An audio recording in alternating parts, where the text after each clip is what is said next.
Hi everyone and welcome back. So before we dive into our next chapter, let's get a quick reminder of what we just read.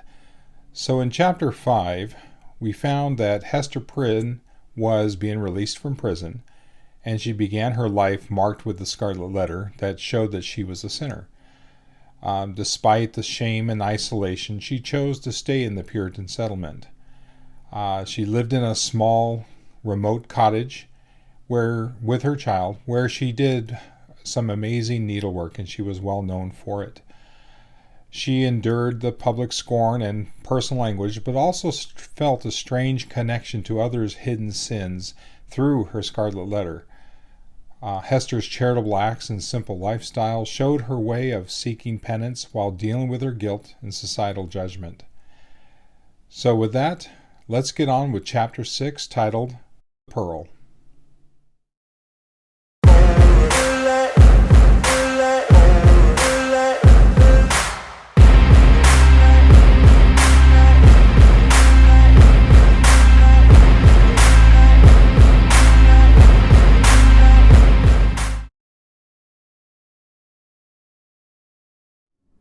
Chapter 6, Pearl.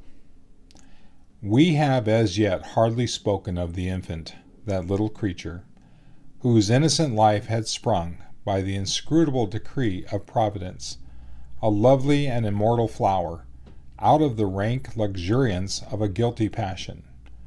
How strange it seemed to the sad woman, as she watched the growth and the beauty that became every day more brilliant, and the intelligence that threw its quivering sunshine over the tiny features of this child. Her Pearl. For so had Hester called her, not as a name expressive of her aspect, which had nothing of the calm, white, unimpassioned luster that would be indicated by the comparison. But she named the infant Pearl as being of great price, purchased with all she had, her mother's only treasure.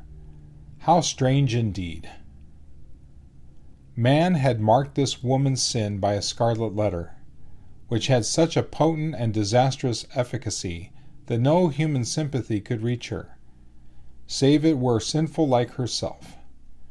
God, as a direct consequence of the sin which man thus punished, had given her a lovely child, whose place was on that same dishonored bosom, to connect her parent forever with the race and descent of mortals, and to be finally a blessed soul in heaven. Yet these thoughts affected Hester Prynne less with hope than apprehension. She knew that her deed had been evil. She could have no faith, therefore, that its result would be good.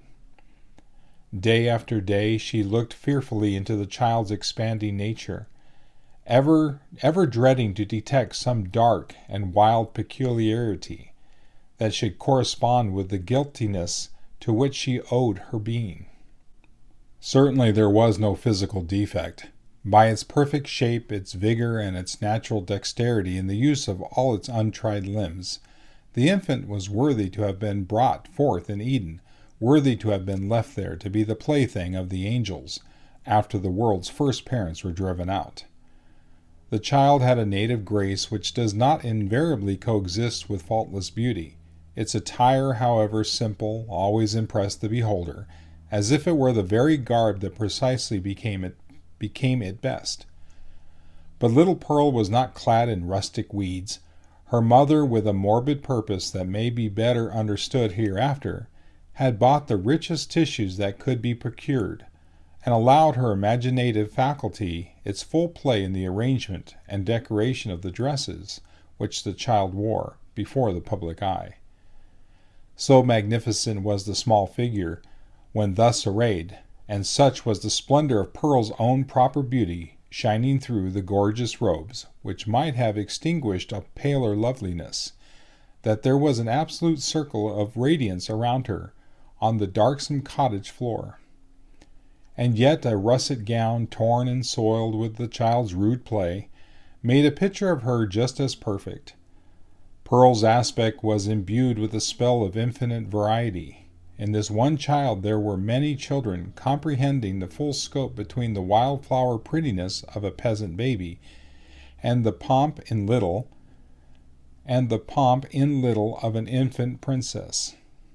Throughout all, however, there was a trait of passion, a certain depth of hue which she never lost, and if in any of her changes she had grown fainter or paler, she would have ceased to be herself. It would have been no longer Pearl. This outward mutability indicated, and did not more than fairly express, the various properties of her inner life. Her nature appeared to possess depth, too, as well as variety. But, or else, Hester's fears deceived her. It lacked reference and adaptation to the world into which she was born. The child could not be made amenable to rules. In giving her existence, a great law had been broken, and the result was a being whose elements were perhaps beautiful and brilliant, but all in disorder, or with an order peculiar to themselves, amidst which the point of variety and arrangement was difficult or impossible to be discovered. Hester could only account for the child's character, and even then most vaguely and imperfectly, by recalling what she herself had been during that momentous period while Pearl was imbibing her soul from the spiritual world, and her bodily frame from its material of earth. The mother's impassioned state had been the medium through which were transmitted to the unborn infant the rays of its moral life, and however white and clear originally, they had taken the deep stains of crimson and gold, the fiery luster, the black shadow, and the untempered light of the intervening substance. Above all, the warfare of Hester's spirit at that epoch was perpetuated in Pearl. She could recognize her wild, desperate, defiant mood, the flightiness of her temper, and even some of the very cloud shapes of gloom and despondency that had brooded in her heart. They were now illuminated by the morning radiance of a young child's disposition, but later in the day of earthly existence might be a prolific of the storm and whirlwind. The discipline of the family in those days was of a far more rigid kind than now.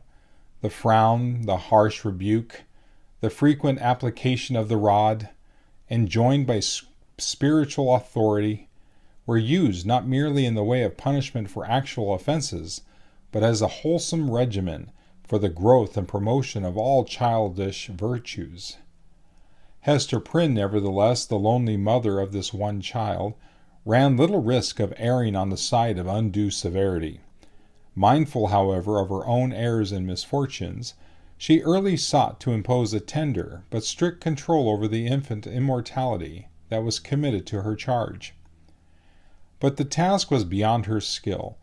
After testing both smiles and frowns, and proving that neither mode of treatment possessed any calculable influence, Hester was ultimately compelled to stand aside and permit the child to be swayed by her own impulses. Physical compulsion or restraint was effectual, of course, while it lasted. As to any other kind of discipline, whether addressed to her mind or heart, little Pearl might or might not be within its reach, in accordance with the caprice that ruled the moment. Her mother, while Pearl was yet an infant, grew acquainted with a certain peculiar look that warned her when it would be labor thrown away to insist, persuade, or plead. It was a look so intelligent, yet inexplicable, so perverse, sometimes so malicious, but generally accompanied by a wild flow of spirits, that Hester could not help questioning at such moments whether Pearl was a human child.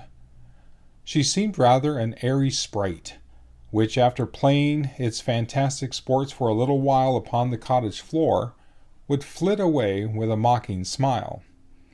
Whenever that look appeared in her wild, bright, deeply black eyes, it invested her with a strange remoteness and intangibility. It was as if she were hovering in the air and might vanish, like a glimmering light that comes we know not whence, and goes we know not whither. Beholding it, Hester was constrained to rush towards the child, to pursue the little elf in the flight which she invariably began, to snatch her to her bosom with a close pressure and earnest kisses, not so much from overflowing love as to assure herself that Pearl was flesh and blood, and not utterly delusive. But Pearl's laugh when she was caught, though full of merriment and music, made her mother more doubtful than before. Heart-smitten at this bewildering and baffling spell that so often came between herself and her sole treasure, whom she had bought so dear, and who was all her world, Hester sometimes burst into passionate tears. Then perhaps, for there was no foreseeing how it might affect her, Pearl would frown and clench her little fist and harden her small features into a stern, unsympathizing look of discontent. Not seldom she would laugh anew, and louder than before, like a thing incapable and unintelligent of human sorrow. Or, but this more rarely happened, she would be convulsed with a rage of grief, and sob out her love for her mother in broken words, and seem intent on proving that she had a heart by breaking it. Yet Hester was hardly safe in confiding herself to that gusty tenderness. It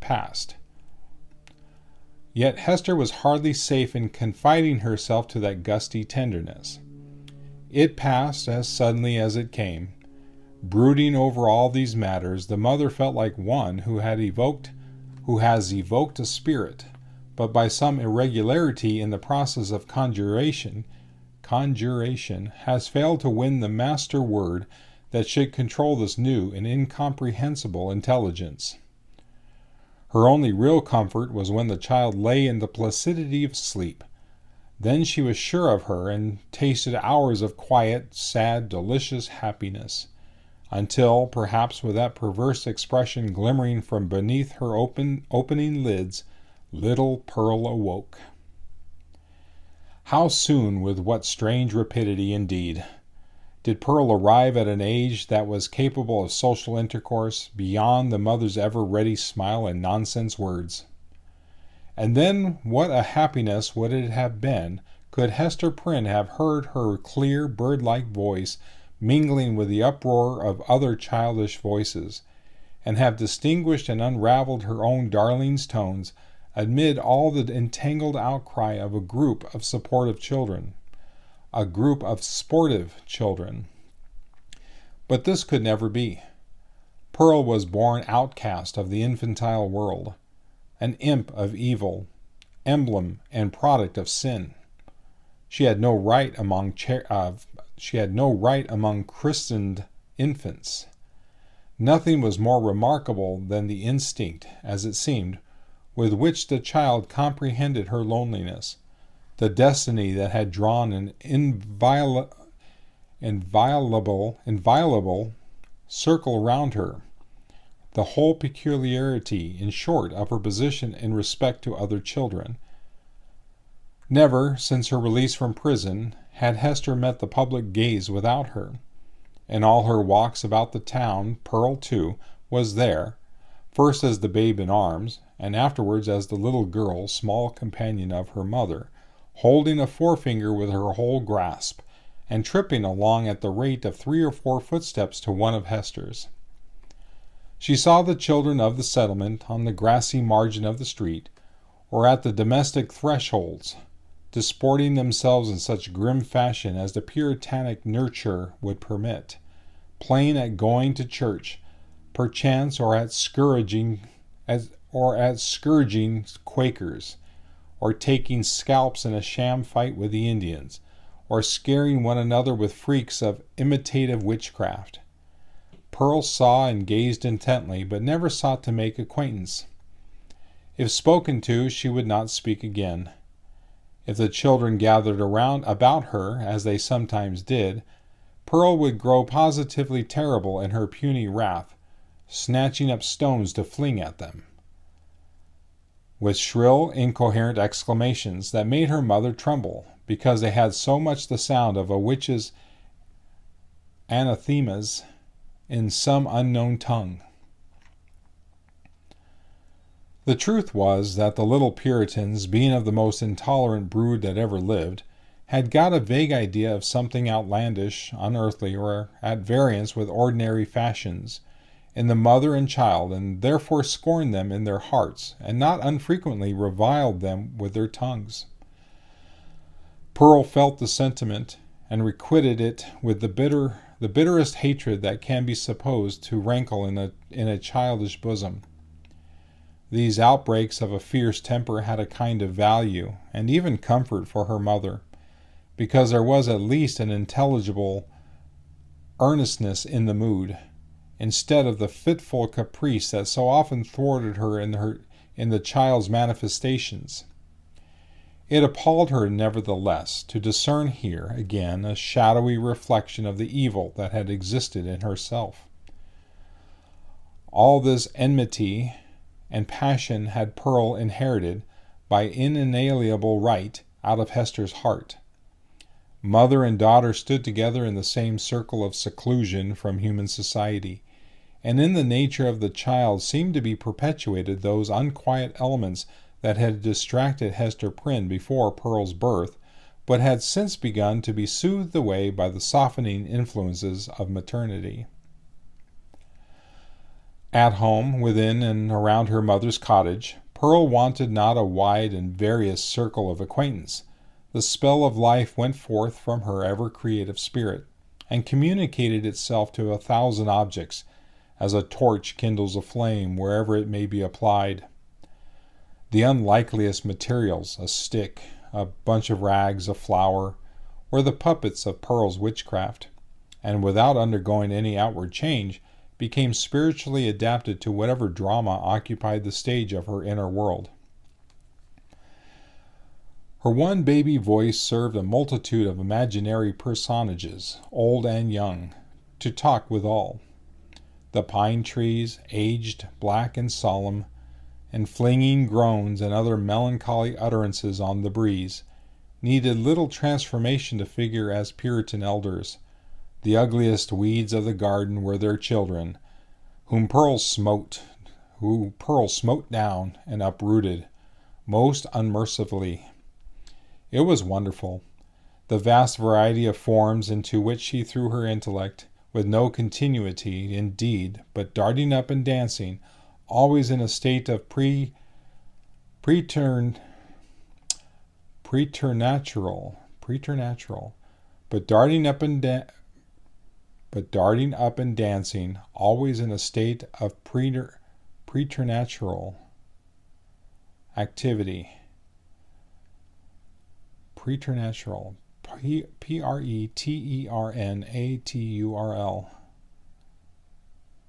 preternatural activity, soon sinking down, as if exhausted by so rapid and feverish a tide of life, and succeeded by other shapes of a similar wild energy. It was like nothing so much as the phantasmagoric play of the Northern Lights. In the mere exercise of the fancy, however, and the sportiveness of a growing mind, there might be little more than was observable in other children of bright faculties, except as Pearl, in the dearth of human playmates, was thrown more upon the visionary throng which she created. The singularity lay in the hostile feelings with which the child regarded all these offspring of her own heart and mind. She never created a friend, but seemed always to be sowing broadcast the dragon's teeth, when sprung a harvest of armed enemies, against whom she rushed to battle. It was inexpressibly sad, then what depth of sorrow to a mother, who felt in her own heart the cause, to observe in one so young this constant recognition of an adverse world, and so fierce a training of the energies that were to make good her cause, in the contest that must ensue. Gazing at Pearl, Hester Prynne often dropped her work upon her knees, and cried out with an agony which she would fain have hidden, but which made utterance for herself, betwixt speech and a groan. O Father in heaven, if thou art still my Father, what is this being which I have brought into the world? and Pearl, overhearing the ejaculation, or aware, through some more subtle channel, of those throbs of anguish, would turn her vivid and beautiful little face upon her mother, smile with sprite-like intelligence, and resume her play. One peculiarity of the child's deportment remains yet to be told. The very first thing which she had noticed in her life was what?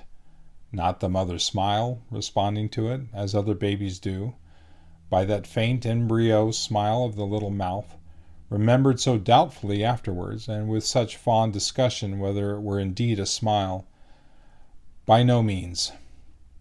But that first object of which Pearl seemed to become aware was, shall we say it, the scarlet letter on Hester's bosom.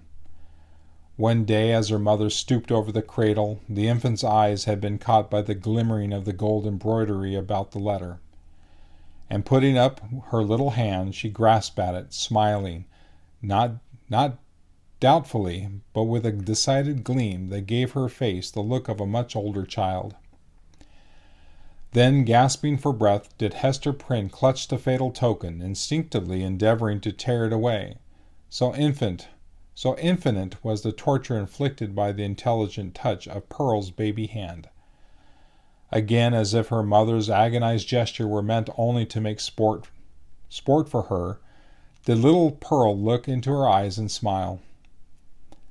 From that epoch, except when the child was asleep, Hester had never felt a moment's safety, not a moment's calm enjoyment of her.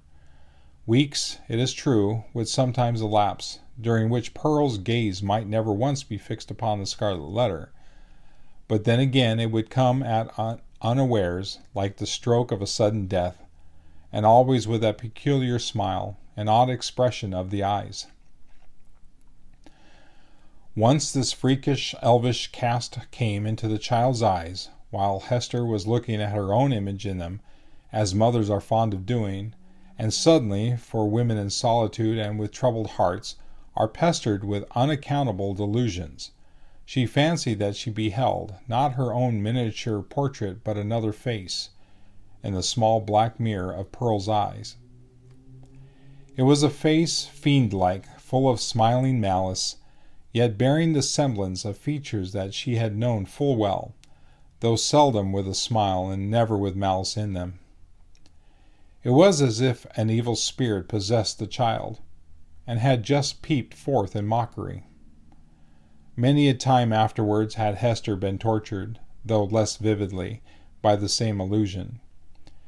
In the afternoon of a certain summer's day, after Pearl grew big enough to run about, she amused herself with gathering handfuls of wild flowers and flinging them one by one at her mother's bosom, dancing up and down, like a little elf whenever she hit the scarlet letter.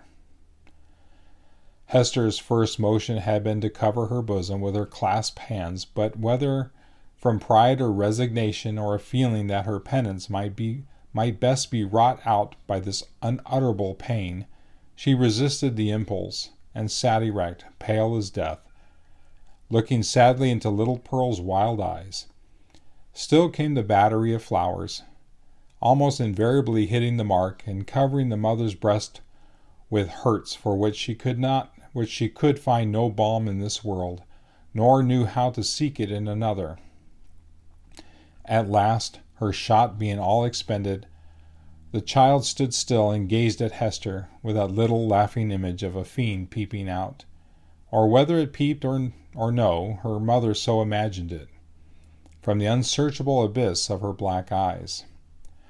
"Child, what art thou?" cried the mother. "Oh, I am your little Pearl," answered the child.